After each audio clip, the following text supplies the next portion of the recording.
Hello everyone, my name is Nidhi and आज हम लोग डिस्कस करने वाले हैं क्लास 11th एनसीईआरटी के लेसन सेल के बारे में।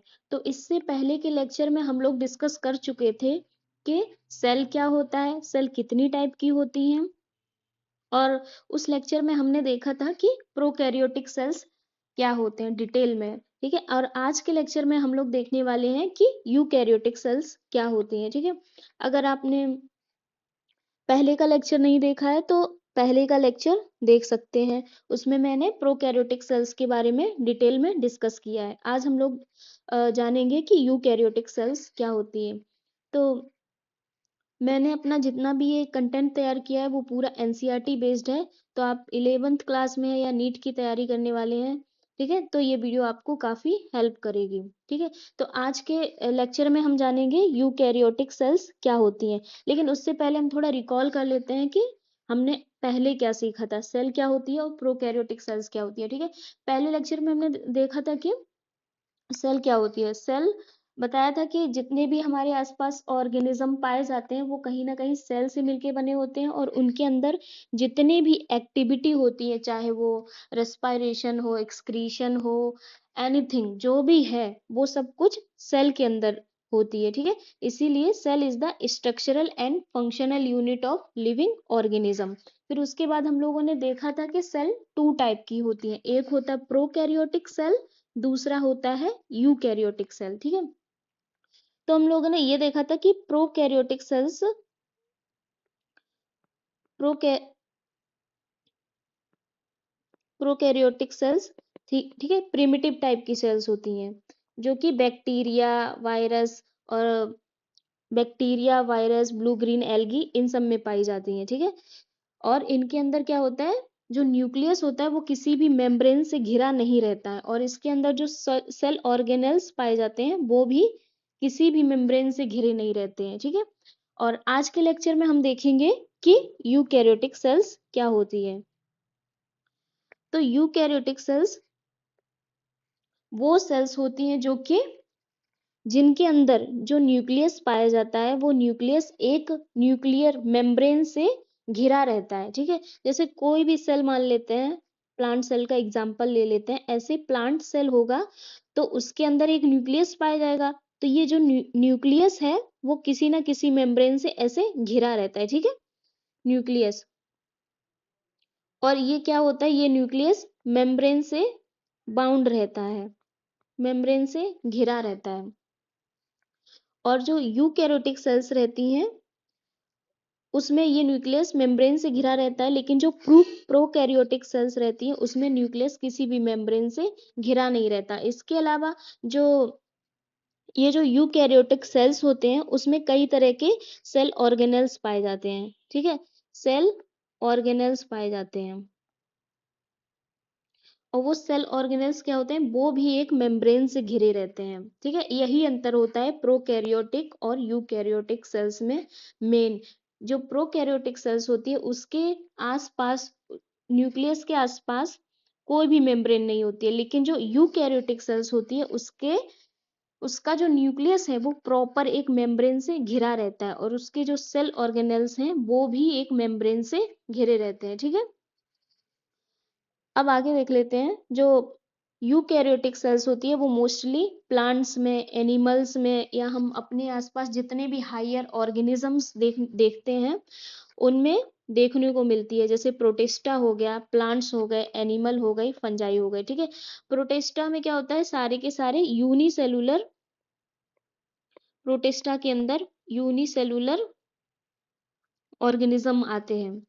ठीक है, जो कि यूनिसेलुलर हो और यूकैरियोटिक हो। प्लांट्स के अंदर प्लांट्स आते हैं जो कि अपना फूड खुद से बना लेते हैं। एनिमल्स में हम लोग आते हैं जो कि फूड के लिए दूसरे लोगों पे डिपेंड होते हैं। और फंजाई में वो सभी आते हैं जो कि डेड डेड ऑर्गेनिज्म से अपना फूड लेते हैं। ठीक है, ये सभी क्या है, इनकी जो बॉडी है वो सब यूकैरियोटिक सेल से मिलके बनी होती है। ठीक है, और जितने पिछले लेक्चर में हमने देखा था कि बैक्टीरिया हो गए, वायरस हो गए, या ब्लू ग्रीन एल्गी हो गई, वो सब किससे मिलके बने होते हैं, वो सब प्रोकैरियोटिक सेल से मिलके बने होते हैं, ठीक है।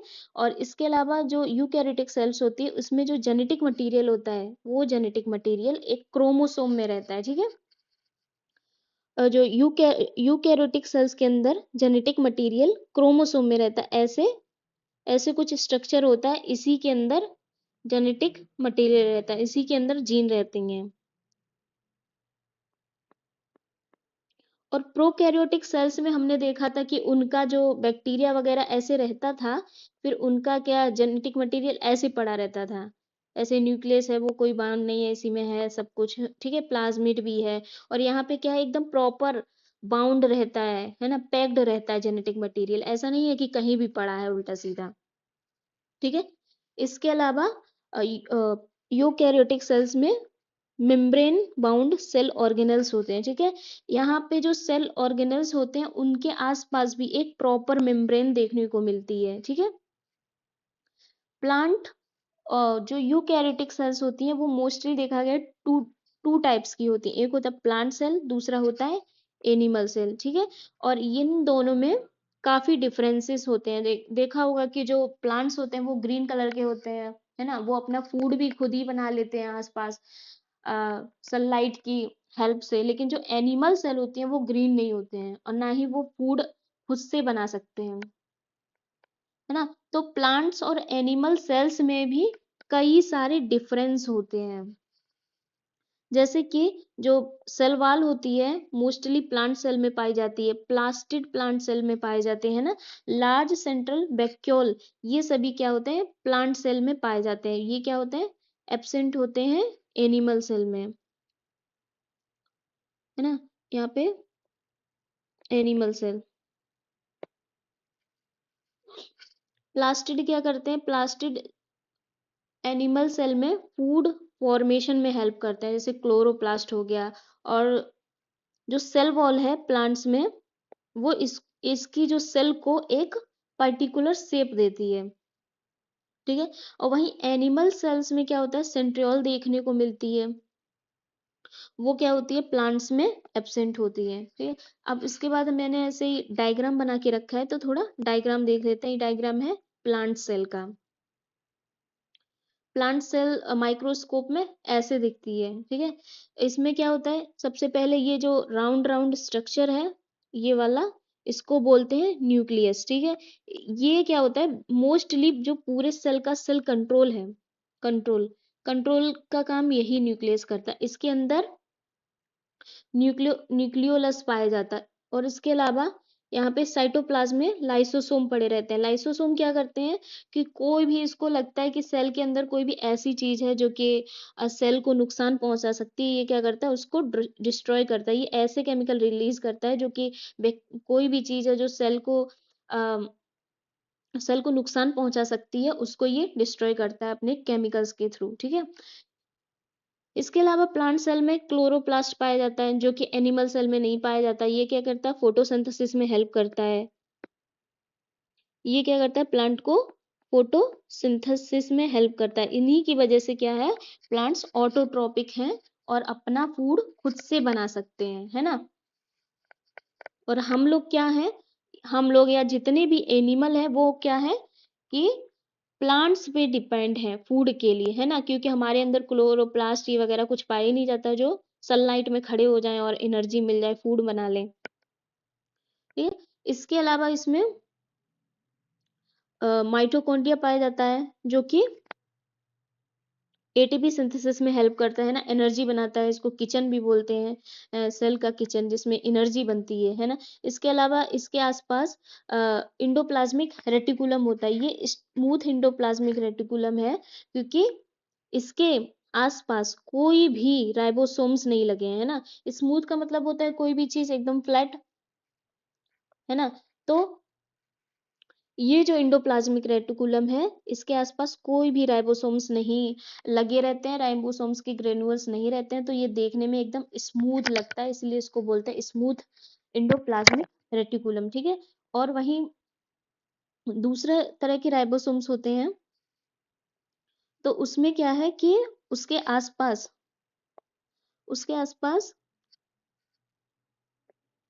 उसके आसपास राइबोसोम्स देखने को मिलते हैं, ठीक है। इसकी वजह से इनका स्ट्रक्चर थोड़ा रफ हो जाता है, इसलिए इनको बोलते हैं रफ इंडोप्लाज्मिक रेटिकुलम। और फिर जो सेल के अंदर बाकी लिक्विड पाया जाता है उसको बोलते हैं साइटोप्लाज्म।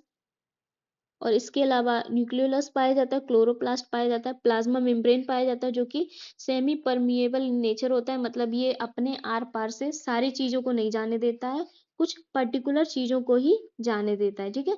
और ये सेल वॉल है जो कि प्लांट सेल की विशेषता है, ये एनिमल सेल में नहीं पाई जाती। ये काफी रिजिड स्ट्रक्चर है जो कि प्लांट को एक स्ट्रक्चर पर्टिकुलर स्ट्रक्चर प्रोवाइड करने में हेल्प करता है, ठीक है। इसके आगे देख लेते हैं एनिमल सेल किस तरह दिखती है, ठीक है। पहले हमने प्लांट सेल देखा, अब एनिमल सेल देखते हैं हम।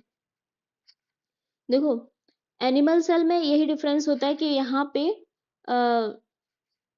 जो प्लांट सेल में ये जो सेल वॉल देखने को मिलती है वो एनिमल सेल में नहीं देखने को मिलती है, ठीक है। और इसके अलावा जो प्लांट सेल में क्लोरोप्ला क्लोरोप्लास्ट वगैरह देखने को मिलता है वो एनिमल सेल में एब्सेंट रहता है, ठीक है। अगर क्लोरोप्लास्ट होता तो हम लोग भी ग्रीन हो जाते, ठीक है।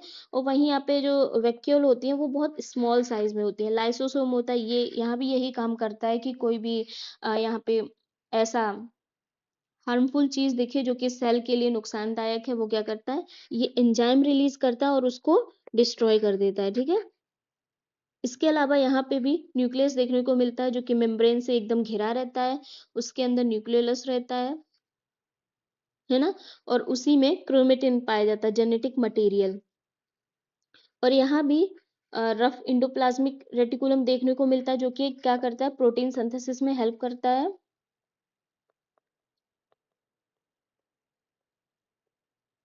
प्रोटीन सिंथेसिस में हेल्प करता है ना। रफ इंडोप्लाज्मिक इसीलिए कहते हैं क्योंकि यहाँ पे ये राइबोसोम्स लगे रहते हैं, ठीक है। इसके अलावा गोल्जी एपरेटस यहाँ पे पाया जाता है। माइटोकॉन्ड्रिया भी पाया जाता है जिसमें क्या है, एनर्जी बनती है। साइटोप्लाज्म होता है, ठीक है। प्लाज्मा मेम्ब्रेन होती है। तो आज हम लोगों ने प्लांट सेल और एनिमल सेल का स्ट्रक्चर देखा, ठीक है। हमने देखा कि यूकैरियोटिक सेल्स क्या होती हैं, फिर हमने देखा कि प्लांट सेल किस तरह से होती है, उसका एक डिटेल डायग्राम देखा। और उसके बाद देखा एनिमल सेल क्या होती है। आगे के लेक्चर में मैं आपको बताऊंगी कि सेल के पार्ट कितने होते हैं, ठीक है। अगर आपको ये वीडियो अच्छा लगा हो तो चैनल को सब्सक्राइब कर देना और वीडियो को लाइक कर देना। Okay, thank you for watching.